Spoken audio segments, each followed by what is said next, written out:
Welcome to the show. Hi, I'm Randy Jeffers, and we are live from the entertainment capital of the world, Las Vegas, Nevada. Well, we have with us celebrity chef Bryan David Scott. Welcome, Bryan David. It's great to have you here. Randy, great to be here. Thank you very much. Absolutely. And I understand you do a lot of things. You're a famous chef, and you also are one of the leading experts on coffee. Tell us about that. So, I was a single dad raising my three boys, Timothy, Gideon, and Noah, and we needed to do something very differently than me being a furniture broker because it just wasn't working. And I wanted a product that would sell every day, that Americans were very passionate about, that I was passionate about, and the only thing that made sense to me was coffee. And so I did a lot of research. We did a feasibility study. We determined that at that point in Seattle, it was only at 14% saturation. And I thought, if Seattle's only 14%, then this is a massive opportunity. And Wait a minute. Now, so Starbucks and all the coffee companies in the Northwest all things only have considered, 14%. That's at the worldwide. time, At the so time. that was at 2004. Uh-huh. And Wow. so 14%, which launched me into another feasibility study and a series of studies following to determine viability. And what I learned is there was, again, another great opportunity that people in America wanted a very high-end coffee and were quite willing to pay for it. And so like anything, when you jump in, you do as much research as you can. And I bought my first stock in coffee and Wow. began trading and selling and fell in love with it immediately. And I've continued to push the bar, and we are now ranked number one in the world. Our coffees are considered the top 0.1% in the world. My goodness. What I want to talk about you being a chef, and I know you're Sure. you're in Las Vegas now filming. We've got some exciting things to talk about with you, but the coffee is such an exciting subject. Everybody I know drinks coffee pretty much, and Sure. what makes coffee? I mean, I didn't know there were percentages. What does the top 1% mean? So what that means is when you consider all coffees harvested in the countries that grow coffee, we're spending a substantial amount more to have green. And when we say that we want the top 0.1% of their crops, what that does is it gives us the absolute best. Companies like Starbucks cannot compete with us. Other great small brands cannot compete with us because we have tenure in the industry. We've got direct relationships with the growers. I've had clients that said, I want to go to where they're harvesting your coffee. And they went and they had an amazing time, and they were able to learn exactly what separates a luxury coffee from specialty coffee from commercial coffee. Yeah. And so a differentiation which you need to have a grip on. The reality is the proof is in the cup. There are so many ways to tell the caliber of coffee. When you're dealing with a certified 5-star 100-point coffee, it's obvious how different it is. Is it sort of like wine? You have to have a nose for it? Is that Very much Yeah. so. Yeah, in fact, you'll find when I do my coffee education and I teach people how to cup luxury coffee, the steps that you go through is no different than a master sommelier walking people doing wine tasting through that beautiful wine tasting. You're picking up on the aroma, you're picking up the taste, the finish, and everything in between. That's interesting. Now, Starbucks. Would you consider Starbucks as is it a specialty coffee or a commercial coffee? How? Starbucks definitely is far deep into the commercial end. It is impossible, Randy, to roast millions of pounds of coffee and then consider yourself specialty grade. Yeah. People need to know that only 20% of the coffee harvested worldwide is considered specialty grade. And so it is a fallacy that brands that large would try to consider themselves a specialty product. I guess that sort of makes sense. I guess, even people with the best of intentions, if you get to a certain size, you just can't find enough quality product, probably, right? Correct. It would be like somebody saying that, Ferrari is mass producing cars, Yeah, or right. Bentley or Rolls Royce. It's just not true. Wow. Now, how do you brand your coffee? Do you have a set brand, or are you using lots of brands? No, Cup of Luxury is my company. Cup of Luxury, okay. We import directly from the countries of origin. We roast ourselves.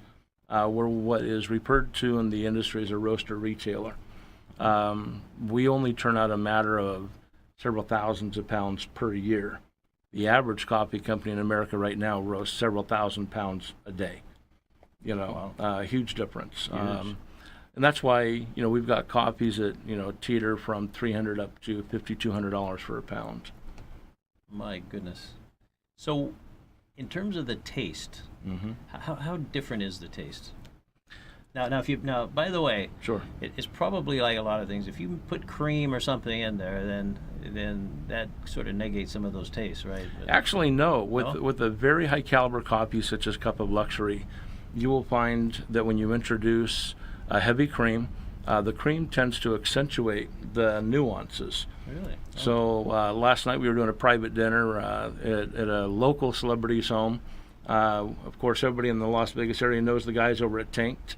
Animal Planet's #1 show, running for 9 years or something. Yeah. So we were with Brett and his family, had a wonderful time, and they were blown away by the remarkable difference of this coffee compared to other brands that they've enjoyed historically. And when you add heavy cream to this particular coffee we were serving last night, you were able to really have a more richer experience with the dark chocolate, the vibrant summer berries. Even they commented it tastes like a little caramel on the background and the finish. Wow. So cream does not destroy coffee. If it's great coffee, it's going to accentuate those nuances. My goodness, there's so much to know about something that seems so simple on the There surface, is. right? Yeah, there's so much to know about coffee, and it's a joy. As a chef, I get to bring people together. Yeah. As a luxury coffee specialist, I get to bring people together, and it's beautiful. It's a great way to live. Let me ask you a question. Out of all the commercial ones, coffees that you'd find in the grocery store, the Folgers, and how do they compare with Starbucks, for instance? Oh, I think Folgers blows Starbucks away in many cases. Really? Wow. I grew up on Folgers. To this day, once a year at Christmas, I drive my wife crazy. I pick up a can of Folgers. They do it right. They're consistent. Their roast profile remains remarkably consistent. If I were to ever get out of this game and want to represent a large brand, I would choose Folgers easily. Wow. Well, that's good to know. Now, let me ask you this about K-Cups, because K-Cups are the rage. Everybody has them. I have them at home. I have them in my office. And they're convenient, obviously. Very and convenient. You can try all different kinds. You don't have to waste a pot of it, right? Does that change the flavor? Is it? Of course it does, because you're dealing with fast. You're looking for convenience, and it is indisputable that the Keurig cups have revolutionized coffee for people. For those very reasons that you had mentioned, it's convenient. But in order for us to deliver what people around the world really are looking for,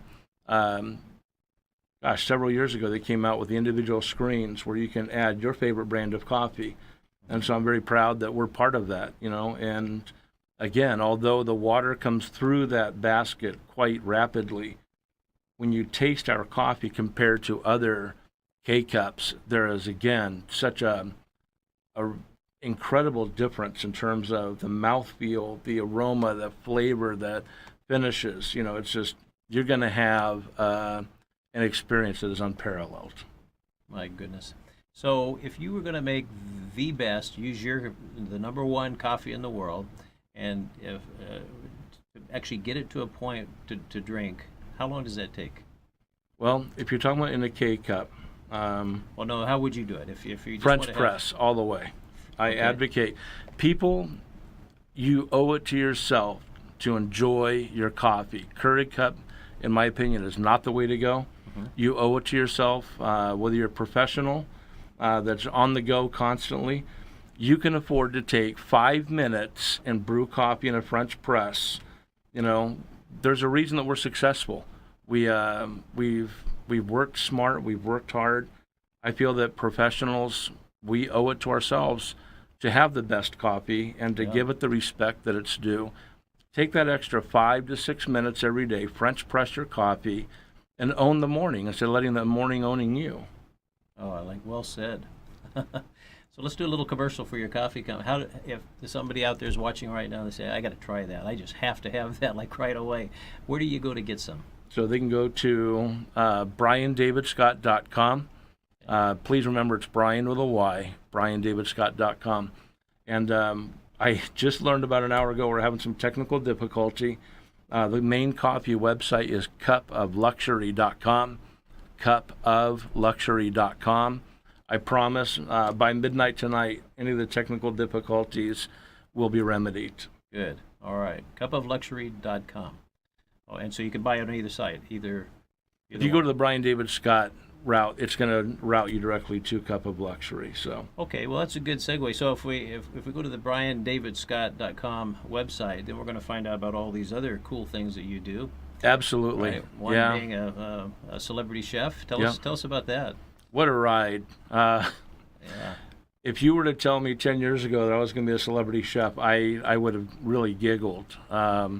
But I was invited by the James Beard Celebrity Chef Tour to pour coffee for the chefs that were on tour. And then after tasting the coffee, they invited me to another tour and another one.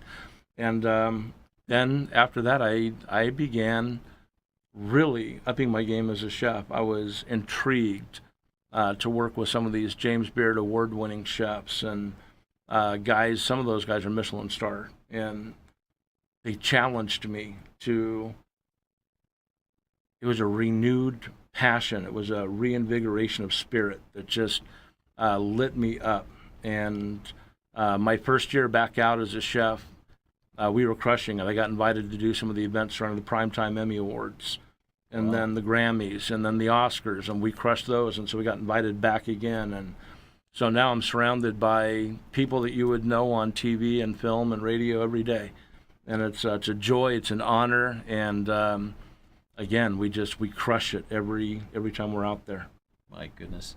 Now, we're in Vegas, obviously, Sure. and which is quick becoming the filming capital of the world and taken over from Hollywood. And you're here for a specific reason, right? Tell us about that. So I came here originally to shoot 2 pilots, turned into 3, and then as of last night, 4. I can't release a whole lot of information, but I'm going to tell you that we rock the set. We get celebrities out there to just be themselves, and when they taste the food, they'll tell you that it's unlike anything that they've ever experienced. And of course, when I serve the coffee, the cameras are up close, and you should see the facial responses. There are people that are stunned. They try talking, and they just can't. It is a true phenomenon. So you build all of your chefisms around the coffee, right? Yeah, they call me the coffee chef because I do some really radical things. Because it's such a perfect coffee, there's an absence of any bitterness, any acidity. I do crazy things like I'll smoke the coffee. We'll take it, we'll put it into the smoker. I'll bring it to a very, very high profile, and then I'll introduce Brazilian sea salt. A lot of the times I'll do a Persian blue salt. I'll take Japanese shishito peppers, we'll sun dry them, crush them, and then we put them into the oven and get them really crispy, and we introduce that into my rubs. The flavor profile is getting the attention of world-class chefs, and it's, again, like I said, it's been a ride. It's been a real honor to be able to cook for the people I have. Well, it's amazing here in Las Vegas. If you go down on the Strip, you'll see chefs on the side of the building. They'll be 50 stories tall, a big picture of them on the outside, right? Yeah. Where it used to be, it was the singers, the entertainers. Yeah. And now you see it's chefs everywhere. Yeah. They're bigger than life here. They call me a rock star chef, and at first I didn't understand that, but I sure do now. It's I made a promise to my wife, my kids, and to my fans that I would use my platform as a celebrity chef to help our veterans and to help people in general. I have a real heart for kids and for families. Yeah. And so I've been very true to that promise. The guys from Strike Squadron, a.k.a. Top Gun, are getting ready to fly in to do their annual training with the guys down here, and loaded them up with the world's best coffee. Wow. I have the honor of cooking for them, as well as literally thousands of guys around the world, that come to Sonoma or L.A. or here in Las Vegas whatever I can do to be a blessing to our veterans and to other people, including up-and-coming chefs, giving them shots to work in the kitchen with me and mentor them and encourage them. And so many chefs, Randy, they fall into a rut and they just do the same old thing every day, and they hate it. And we're called culinary artists. Yeah. You know, we should be able to take a regular type of food and rock it in such a way that your personality, your fingerprints are all over it. And the guys are missing that, man. And I don't. I will. You can give me the same 10 ingredients every day, and every day I will turn that around 2 and 3 different times and make it into something different every single time. My goodness. That's the value of vision. That's the value of passion. Yeah.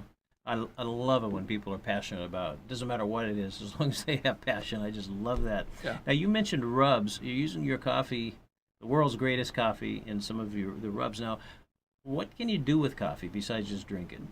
So people that are not a chef or in the world of coffee may not understand that coffee by nature is what we would refer to in the food industry as a natural modifier. In other words, David was with me last evening.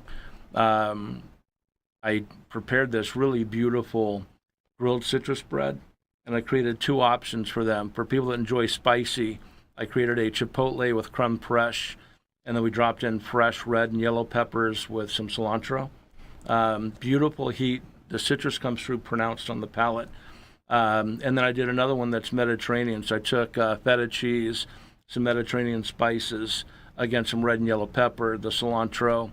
But then you introduce fresh squeezed Meyer lemon juice and Brazilian sea salt. I had everybody take a bite of whatever they preferred, and then I said to those that would like to, I sprinkled just a dusting of the smoked espresso rub over their bread, and eyes were closed and people were just melting, and they just said, "Chef, this is some of the best food I've ever had in my entire life." My goodness. I don't know about you, but I am getting hungry right now just thinking about this. So once again, that website is www.Bryan, with a Y now, Bryan David Scott, with .com. 2 T's, right? SCOTT.com. Correct. And do you have recipes and... So those are coming. Okay. The website, anybody that goes there, you'll agree with me, it is in desperate need of an overhaul. Yeah. That just happens when you're going in the kind of a growth curve that we have been. Sure. When you're transitioning from being a one-man show to, hey, I can't do this on my own anymore, which is where I'm at.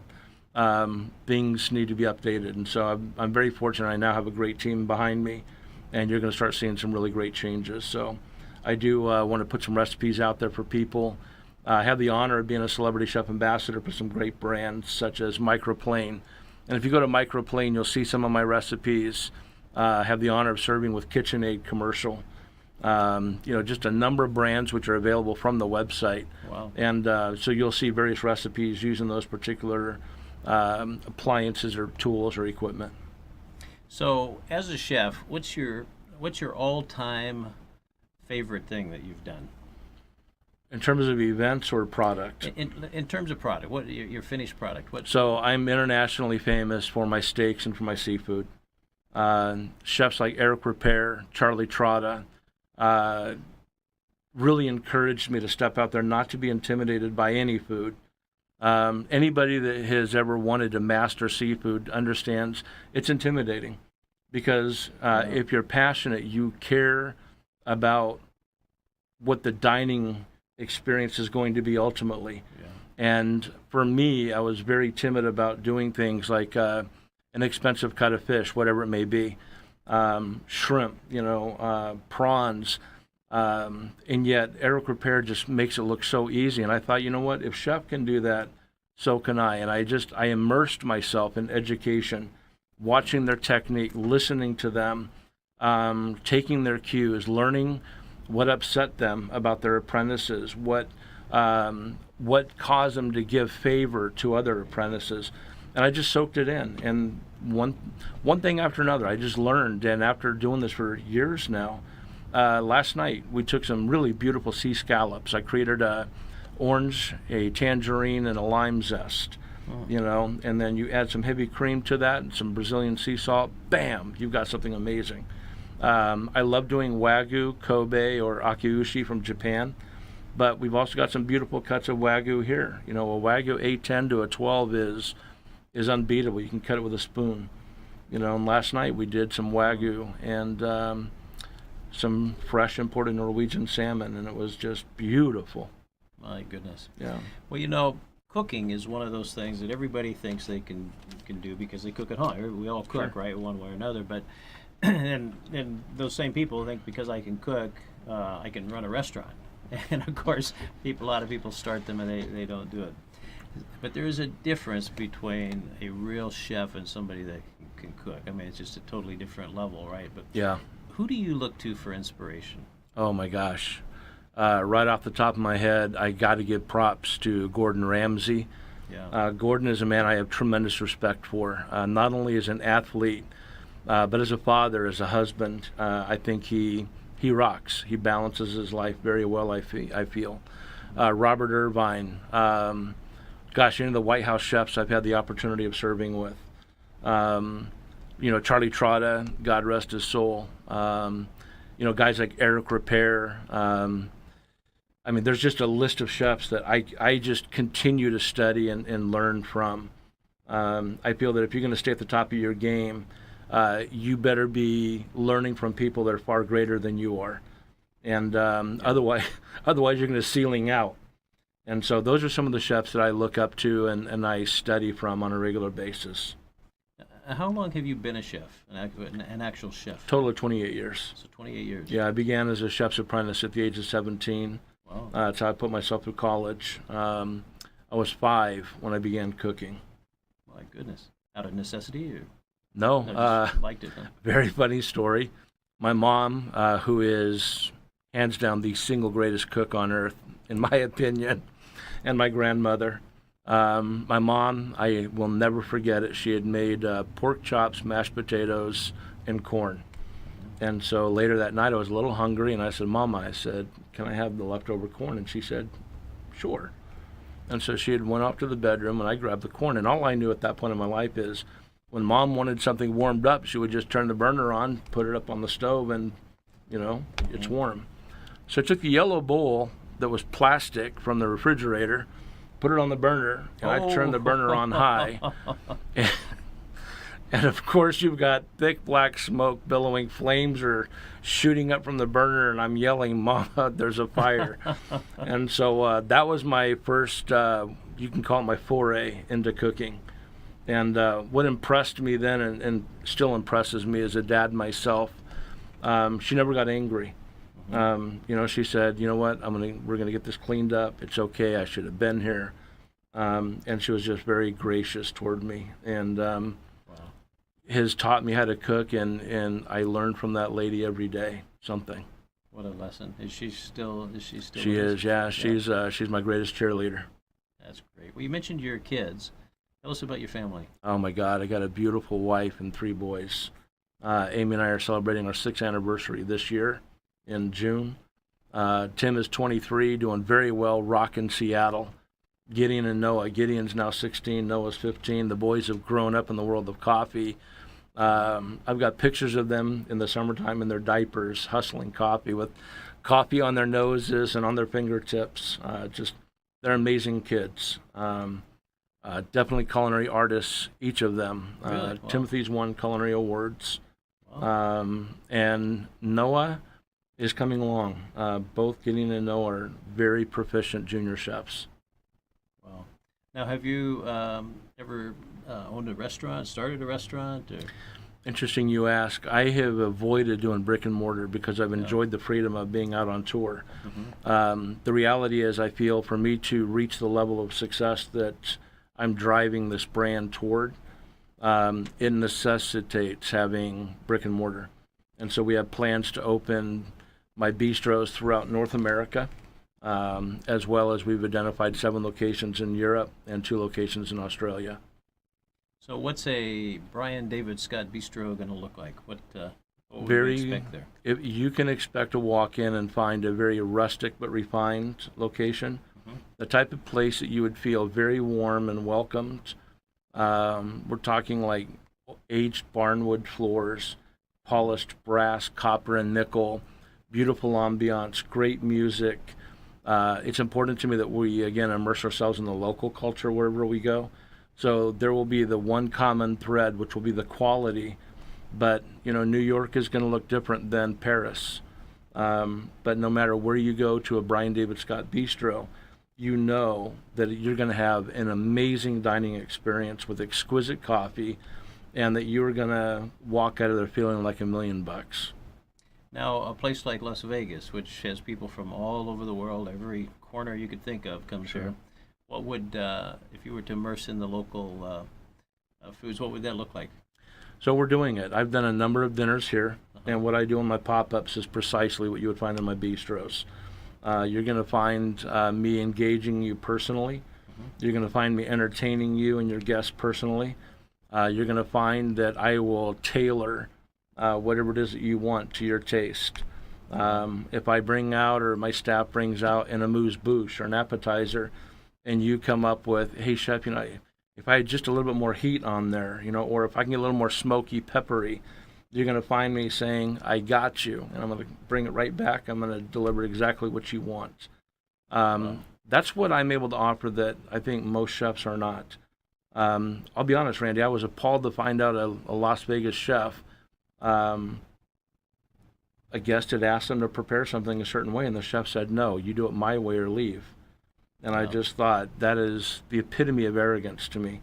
We are there to give our guests the experience that they want. And I feel a responsibility as an entertainer, as their chef. You're coming to my home. I'm inviting you in. I want to make sure that you've got the biggest smile and you feel the warmest and the most welcomed that you can. And that's what I'm bringing to Las Vegas. I'm very, very proud that Las Vegas is going to be our home away from home. I love what you just said. That is so amazing. I think a lot of people that own restaurants, I think it's pretty easily to get arrogant and have a big ego, and I really just start thinking that it really is my way. And I just love what you said. That's so different, because I think most people do it the way you described. Yeah. They're really different. I think a lot of it is probably driven from insecurity. Yeah. Chefs are many times really ego driven. I'll say that we all love when people enjoy our food. Yeah. But I think what separates world-class chefs from those that are, good chefs is we can be very versatile, very nimble, very quickly. I had a woman last night say, that's good, but, I would like it a little bit spicier. On the fly, within 30 seconds, she had exactly what it was that she wanted, and she just was so delighted, and I feel that chefs, again, I had mentioned earlier, they kind of get into a rut. They find what they're good at, what they're comfortable with, what historically has made people happy, right, and they're afraid to deviate from that. And to me, you've got to have guts in this industry. You've got to be willing to take risks. I laugh when people say, hey, I'm willing to dine with you in your test kitchen. There's a reason it's called the test kitchen. There have been many times people thought, what did I get myself into? But you really, ultimately, Randy, as I said already, we are there to delight and to elevate our guest dining experience. And so I look for that opportunity. In a lot of restaurants, especially in Europe, the very best seat, of course, is in the kitchen. Right? Chef's table. And do you anticipate doing something similar? Absolutely. It was just this morning I was being interviewed, and they said, will you have a chef's seat or a chef's table? And absolutely I will. That's fabulous. So when can we expect to have this new culinary masterpiece here in Las Vegas? So I've got David, my project manager, easily one of my best friends on earth. He helps manage my schedule for Las Vegas. We're introducing the Bryan David Scott luxury espresso or coffee bar, as well as my own kitchen design, which I come into your home and consult and bring you a Bryan David Scott kitchen. And then, of course, the guys that are on Animal Planet's Tanked, as well as some other great talent working with me. So we're looking about 3 weeks out for people to have a Bryan David Scott experience. Well, let me ask you this. I know probably most people are thinking what I'm thinking. Sure, the movie stars can do this because they have unlimited amounts of money. And people that own huge businesses that don't have to worry about money. But is this affordable for a regular family? At least maybe to try it on a special occasion. I believe so. Yeah. As long as you catch me while I'm in town. Obviously, when you're talking about flying me in for a special occasion, it's going to get costly. Yeah. But I think people are delightfully surprised. I can do something for right around the $250 to $275 range. Wow. Where I actually come to your home. It's called Date Night In with Chef. And I come to your home or your office, and it's designed for two people. Uh-huh. And we cook together, and we have a great time. And, I bring my knives and my gear, and I'm usually in and out of there within a couple of hours, and you've had an amazing time with me. So let's say if 2 or 3 or 4 couples maybe wanted to get together and you'd be open to doing something like that? Absolutely. Okay, and then who does the shopping? Would you participate, or do you give Sure. them what to do? So there's 2 ways to do it. The best way is to have me go select what I want. I pay for it, and then they pay the price plus the cost of the goods. Uh-huh. Okay. My goodness, that's amazing. It's a lot of fun. You get Yeah. 3 or 4 couples with me, and you're going to have a rocking time. It sounds like just a blast. So once again, now that website is Bryan with a Y now, BryanDavidScott.com. And you can go there, and all the contact information, I assume, is there, and they can schedule you. They can. Yeah. And I'll tell people, I'm a husband, I'm a dad. I'm very accessible. It may take me some time to get back to people, but my commitment to my fans is, if you write to me, I'm going to write back personally. If you call me, if I don't answer, I will get back with you. I think it's important that people know I'm down to earth, I'm easy to reach, and yeah, I want to keep it real with people. Absolutely. So what does the next 4, 5, 6 years look like for you? What do you think is going to happen if we were there and looking back? Sure. So I am definitely on a quest to build an empire. Yeah. I do not want a small business. I want to be recognized globally as an icon. One, to be encouraging. I have my own podcast. It's Caffeinated Motivation, and I call it it's the hottest power podcast on air. A daily quad shot of encouragement, inspiration, and motivation. I want to be one of those business leaders worldwide that will walk with people and tell them that if you can dream it, you can do it. Perhaps in another show, I can actually explain to people where I came from. When I started this brand, we started with absolutely nothing. In fact, we were upside down. And I told my 3 little boys at the time that they're going to watch their dad go from a no name in the world to being an icon. And so where do I see myself 5 years from now? We're going to be on the very top. We're going to have one of the most iconic brands in the world. And we're going to be known for being the very best in quality, service, hospitality, and rocking. Oh man, that's so exciting. So exciting. Now just remember you're on our show now, so whenever you don't forget us now. I'm not going to forget. Like I said, I believe in being humble and being kind. Yes, I can certainly sense that. Absolutely. What an exciting venture you're on. You're just nothing but wonderful times ahead, it sounds like. It's amazing to me. I've said a number of times in the studio that it's been a ride, but a couple of days ago I found out I'm one of the celebrity chefs that has been invited to participate in this year's Après Noir. What an honor. To be included in that it's an overwhelming sense of honor. And there's other opportunities coming at me left and right. And so... Well, it sounds like you have some TV shows coming up soon. Yeah, like I said, we shot the 2 pilots. It gave birth to a 3rd and a 4th yesterday, and my producers are taking a look at that. My agent's looking at it. You're definitely going to see the name Bryan David Scott and the Coffee Shop a whole lot more in coming weeks and months. So all this information, I assume, will be on the website. That's the place Absolutely, to go. yeah. Okay.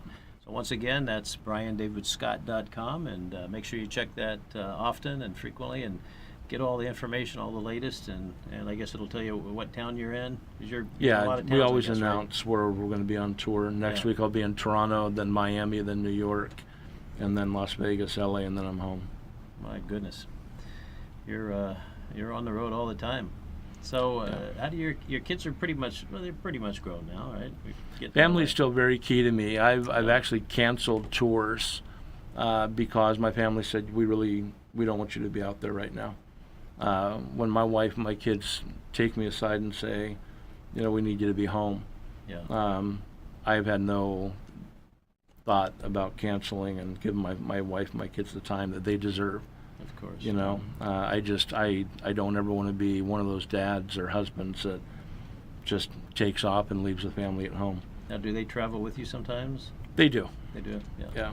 And in the coming 6 months, even more than they have ever traveled with me before. We're going to have a major presence here in Vegas, right? So huge. Yeah. In fact, we were talking to my producers last night about making sure that we're set up with a nice home here.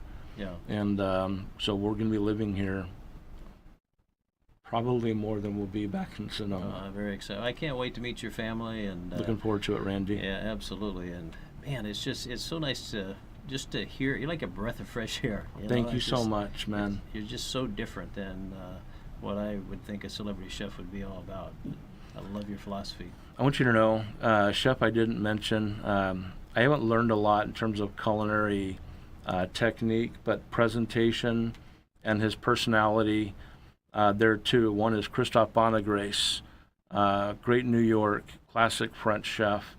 I was with him in the kitchen at Yamashiro, Hollywood, and I was kind of coming into my own. I was comfortable being called a celebrity chef, and one day I mean, he is a true celebrity chef, but he said, you know what, the food is the star. And he just continued to pound that into me. The food is the star. And so Christophe is amazing, and I've learned a lot from him about how to manage my personality, to be humble, and to really make the food the star, make the coffee the star. Yeah. But also Chef Wolfgang Puck. Again, not so much technique, but his presentation, the team that surrounds him, how gracious he is. He's a man that I look up to and have a lot of respect for, and so I continue to live what I've learned from these iconic chefs. Yeah, absolutely. Well, Wolfgang Puck has a huge presence here in Las Vegas. Sure, right? Absolutely. I don't know how many restaurants, but a lot. He's all over the Strip for sure. Yeah, and Gordon Ramsay's got a presence here. Robert Irvine has a presence. Yes. Again, I've mentioned these guys. They, they rock. They do. Yeah. And I think that they manage their family life well. From what I know. And I consider it an honor to be considered a celebrity chef here in Las Vegas. Absolutely. I was going to tell you just a little personal story. My wife is, as you just described, it's all about the food. She loves, it's about the quality of the food. And we eat a lot of Thai food. Nice. And so we know all the restaurants, and we frequent one restaurant that we have just learned that they are consistent. It's the best quality, but it's just a little small hole in the wall type of place, a very small little place. They actually doubled in size, but the doubling was, they're still small, but it's just such great food. Now for me, I think a little more about the ambiance. I want to and the presentation, and it's really interesting how we're all wired differently, but maybe there's a balance between all those things, is there? Or is it I really think about so. the food? There are chefs where they are master platers, masterful in the way that they present their food. Yeah. That's their game. That's what they're great at. Their food can be good, but their presentation is masterful. I think to be a great chef, you need to balance both of those. Yeah. People that have dined with me will tell you that the food is masterful. The presentation is not anywhere near what you would see at like Wolfgang Puck or some of the other great guys that are renowned for their plating. But I definitely balance both of those, I think, very well. And I think it's important. I have such admiration for people who can do what you do. It's I've never been able to. You know, it's just not. It's not one of my skills, but it's such an amazing thing. But I know there's people watching us right now that they're saying, how do I get to be a celebrity chef? I really have a thing for it, and because you hear these stories about guys that are come out of the business world, high-paid executives, and they quit their Sure. job to be a chef. There's something about it that it's inside you. It must give you this incredible feeling when you do these amazing meals, right? There's got to be Absolutely. something to it. Well, I mean, it's like I said, most chefs are ego-driven. It feels good. It's an immediate. You put something in front of somebody, and you know immediately whether they're looking at that and saying, "I'm loving this," or they're not. Most of the time, if you're decent, they're going to have a good experience, and it feels good. Yeah. I will tell you, I was not looking to be a celebrity chef. This literally dropped into my lap, and I recognized it for what it was, and I determined, really purposed in my heart, I'm going to rock this. This is an opportunity that I will not let go of, and we've stuck with, and here we are now. We're nearing the top. That's amazing. So somebody that wants to be like you, where do they start? What should you be doing to sort of You'll work know your way up? you're already going to have been cooking. You're crazy about cooking. Yeah. You take risks. You try things. People are telling you that you're amazing, and if you are that person, then start getting on camera and start learning from your mistakes. Watch yourself. Listen how you talk. Get feedback from people, and don't look for people to stroke your ego. Tell them to be brutally honest with you, because your best friends are going to be honest, and they'll tell you, yeah, this you missed the mark on, or this you do very well. And what you do very well, I would encourage you to really drill down on and learn. Constantly go to chefs that prepare those types of dishes and foods, and learn everything you can from them. Their mannerisms, whether it be how to mimic what they're doing, or what not to do, what not to say. Just learn, suck up every bit of information that you possibly can every day. Is it possible to get with a famous chef, somebody who really has mastered the craft? Absolutely. If you're a beginner, is it possible to buy them a cup of coffee or to ask them? You know what? I'll tell you that I got to where I am because I've been very honest with what I would consider the elite chefs, and I've said, look, I don't know I don't know anything. That's okay. But I want to learn. And in the world of culinary arts, we call that being a stage. You're an unpaid guest. And those opportunities, if you're being genuine and honest, they are quite available. Wow, amazing. Well, once again, that website is BryanDavidScott.com, Bryan with a Y. Bryan with a Y. And for the coffee, Cup of Luxury, just like cup of coffee, but it's a cupofluxury.com. cupofluxury.com. Well, Bryan, David, thanks so much for being here. It's just been fabulous. I can't wait Thank you. till you get one of the shows going, and we can come back and talk more about that and Absolutely. let everybody know where to go. Yeah, we'll be back here in a few weeks, and I'll make sure that you and Janet are my VIP guests at one of the dinners. Good. All right, can't wait. Thanks so much. Thank you very much. And we'll see you next week, same time, same station. Bye-bye, everybody.